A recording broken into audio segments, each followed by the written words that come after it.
Little does she know an answer she'd give at the age of 5 would shape the rest of her life. I began to study this instrument, Chinese Dulcimer. It is also called Yangqin in Chinese language, when I was 5 years old.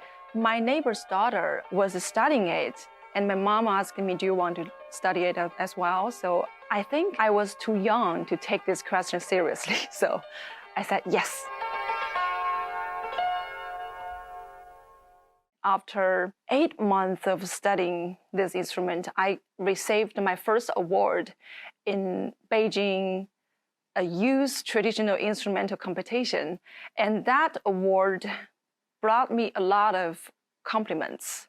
And many professional judges thought I should keep going. And they persuade my parents, just let this student get into the music world. So that's the beginning.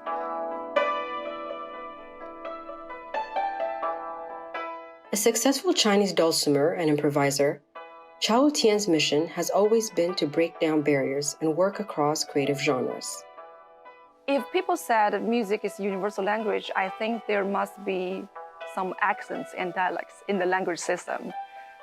Just like me, I came to this country with my Chinese musical dialect.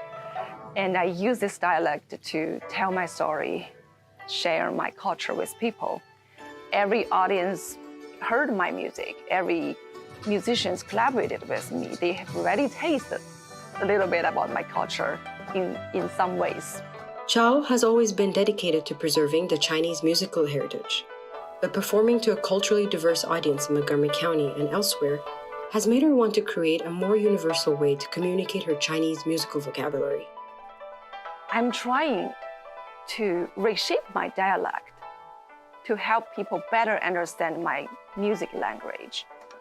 The main way that I do this reshaping process is through improvising music.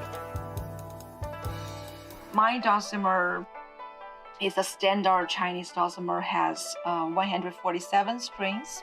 So these hammers are made of bamboo, very flexible, lighter than the wood one, and give me many possibilities to use special techniques. Chao believes that the traditional instrument she grew up playing has made her into the person she is today, and their similarities is not lost on her. Chinese dulcimer is originated from Middle Eastern, and hundreds of years ago, European businessmen brought this instrument to China, and Chinese people adopted this one. So this instrument rooted in Chinese culture and formed its own music dialect. So just like me, we have something in common. We are both immigrants, had the same experience, and we did really good in 2 different countries. And we adapted ourselves, melding into the local culture. Chao hopes to continue boosting the cultural exchange activities between the US and China, while excelling in her improvisational skills. I use my music dialect to communicate with musicians in this country. I'm trying to reshape my dialect to help people better understand my music language, to make a solid connection and a beautiful dialect.